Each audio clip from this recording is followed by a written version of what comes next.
న్యాయాధిపతుల గ్రంథము 6వ అధ్యాయము.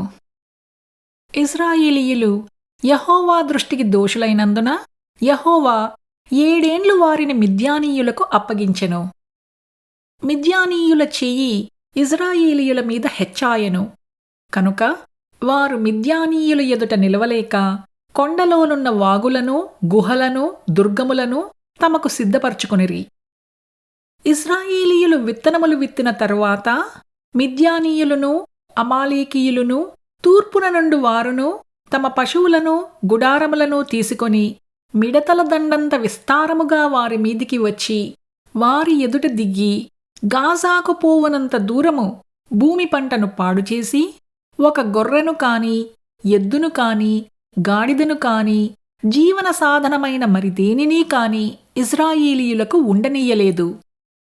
వారును వారి ఒంటెలును లెక్కలేకయుండెను. దేశమును పాడు చేయుటకు వారు దానిలోనికి వచ్చిరి. ఇశ్రాయేలీయులు మిద్యానీయుల వలన మిక్కిలి హీనదశకు వచ్చినప్పుడు వారు యెహోవాకు మొరపెట్టిరి. మిద్యానీయుల వలని బాధను బట్టి ఇశ్రాయేలీయులు యెహోవాకు మొరపెట్టగా యెహోవా ఇశ్రాయేలీయుల యొద్ద ప్రవక్తనొకని పంపెను. అతడు వారితో ఈలాగు ప్రకటించెను: ఇశ్రాయేలీయుల దేవుడైన యెహోవా సెలవిచ్చినదేమనగా, నేను ఐగుప్తులో నుండి మిమ్మును రప్పించి దాసుల గృహములో నుండి మిమ్మును తోడుకొని వచ్చితిని. ఐగుప్తీయుల చేతిలో నుండియు మిమ్మును బాధించిన వారందరి చేతిలో నుండియు మిమ్మును విడిపించి మీ ఎదుట నుండి వారిని తోలివేసి వారి దేశమును మీకిచ్చితిని. మీ దేవుడైన యెహోవాను నేనే.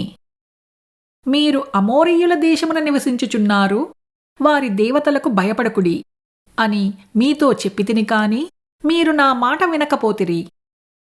యెహోవా దూత వచ్చి అబీయెజ్రీయుడైన యోవాషునకు కలిగిన ఒఫ్రాలోని మస్తకి వృక్షము కింద కూర్చుండెను.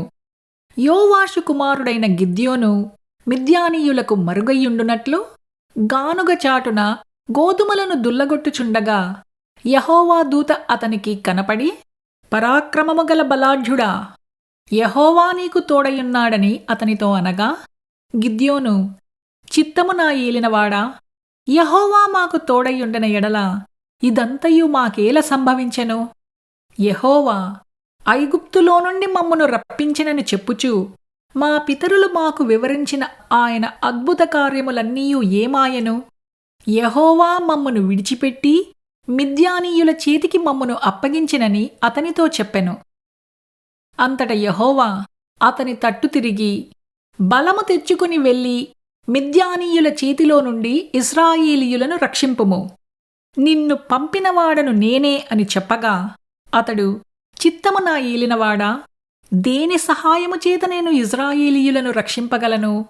నా కుటుంబము మనష్షే గోత్రములో ఎన్నికలేనిదే.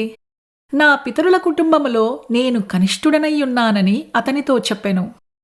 అందుకు యెహోవా, అయిననేమి, నేను నీకు తోడయ్యుందును కనుక ఒకే మనుష్యుని హతము చేసినట్లు మిద్యానీయులను నీవు హతము చెయ్యుదువని సెలవిచ్చెను.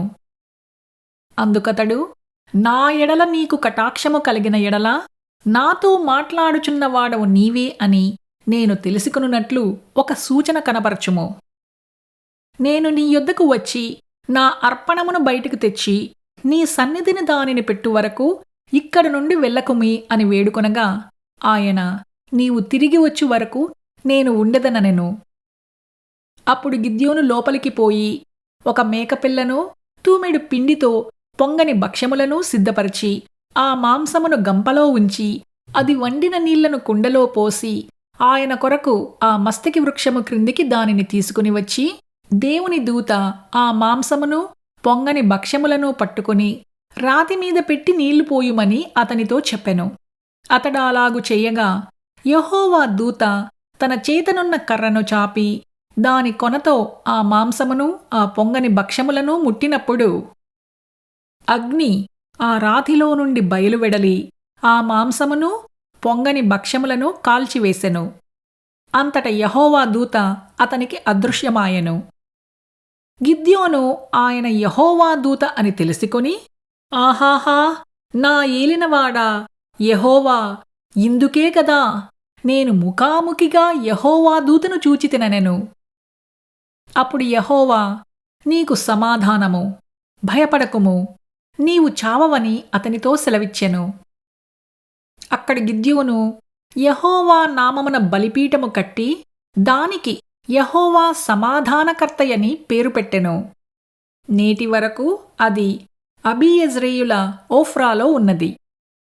మరియు ఆ రాత్రియందే యెహోవా, నీ తండ్రి కోడెను అనగా 7 ఏండ్ల రెండవ ఎద్దును తీసుకుని వచ్చి నీ తండ్రి కట్టిన బయలు యొక్క బలిపీఠమును పడగొట్టి దానికి పైగా ఉన్న దేవతాస్తంభమును నరికివేసి తగిన ఏర్పాటుతో ఈ బండ కొనను నీ దేవుడైన యెహోవాకు బలిపీఠము కట్టి ఆ రెండవ కోడెను తీసుకుని వచ్చి నీవు నరికిన ప్రతిమ యొక్క కర్రతో దహనబలి నర్పించుమని అతనితో చెప్పెను. కాబట్టి గిద్యోను తన పనివారిలో 10 మందిని తీసుకుని వచ్చి యెహోవా తనతో చెప్పినట్లు చేసెను. అతడు తన పితరుల కుటుంబమునకును ఆ ఊరివారికిని భయపడినందున పగలు దానిని చేయలేక రాత్రివేళ చేసెను. ఆ ఊరువారు వేకువనే లేచినప్పుడు బయలు యొక్క బలిపీఠము విరగగొట్టబడి ఉండెను. దానికి పైగానున్న దేవతాస్తంభమును పడద్రోయబడి ఉండెను. కట్టబడిన ఆ బలిపీఠము మీద ఆ రెండవ ఎద్దు అర్పింపబడి ఉండెను. అప్పుడు వారు ఈ పని ఎవరు చేసినదని ఒకరితో ఒకరు చెప్పుకొనుచు విచారణ చేసి వెదకి యోవాషు కుమారుడైన గిద్యోను ఆ పని చేసినట్టు తెలుసుకునిరి. కాబట్టి ఆ ఊరివారు, నీ కుమారుడు బయలు యొక్క బలిపీఠమును పడగొట్టి దానికి పైగా ఉన్న దేవతాస్తంభమును పడద్రోసెను కనుక అతడు చావవలెను, వానిని బయటకు తెమ్మని యోవాషుతో చెప్పగా, యోవాషు తనకు ఎదురుగా నిలిచిన వారందరితో, మీరు బయలు పక్షముగా వాదింతురా, మీరు వాని రక్షించుదురా, వాని పక్షముగా వాదించువాడు ఈ ప్రొద్దుననే చావవలెను. ఎవడో వాని బలిపీఠమును విరగగొట్టెను కనుక వాడు దేవతయైనందున తన పక్షమున తానే వాదించవచ్చును. ఒకడు తన బలిపీఠమును విరగగొట్టినందున అతనితో బయలు వాదించుకొననిమ్మని చెప్పి ఆ దినమున అతనికి యెరుబ్బయలను పేరు పెట్టెను. మిద్యానీయులందరునూ అమాలీకీయులందరునూ తూర్పువారందరునూ కూడివచ్చి నది దాటి యెజ్రాయేలు మైదానములో దిగగా యెహోవా ఆత్మ గిద్యోనును ఆవేశించెను. అతడు బూర ఊదినప్పుడు అబీయెజెరు కుటుంబపు వారు అతని యొద్దకు వచ్చిరి. అతడు మనష్షీయులందరి యొద్దకు దూతలను పంపగా వారునూ కూడుకొని అతని యొద్దకు వచ్చిరి. అతడు ఆషేరు, జెబూలూను, నఫ్తాలి గోత్రముల వారి యొద్దకు దూతలను పంపగా వారునూ కూడిన వారిని ఎదుర్కొనుటకు వచ్చిరి. అప్పుడు గిద్యోను, నీవు సెలవిచ్చినట్లు నా చేత ఇశ్రాయేలీయులను రక్షింప ఉద్దేశించిన ఎడల నేను కళ్ళమున గొర్రబొచ్చు ఉంచిన తరువాత నేల అంతయు ఆరియుండగా ఆ గొర్రబొచ్చు మీద మాత్రమే మంచు పడిన ఎడల నీవు సెలవిచ్చినట్లు ఇశ్రాయేలీయులను నా మూలముగా రక్షించదవని నేను నిశ్చయించుకొందునని దేవునితో అనెను. అలాగున జరిగెను. అతడు పొద్దుట లేచి ఆ బొచ్చును పిండి నీళ్లతో పాత్ర నిండు వరకు ఆ బొచ్చు నుండి మంచును పిండెను. అప్పుడు గిద్యోను, నీ కోపము నా మీద ఉండనీయకుము, ఇంకొక్కమారే ఆ బొచ్చు చేత శోధింప సెలవిమ్ము.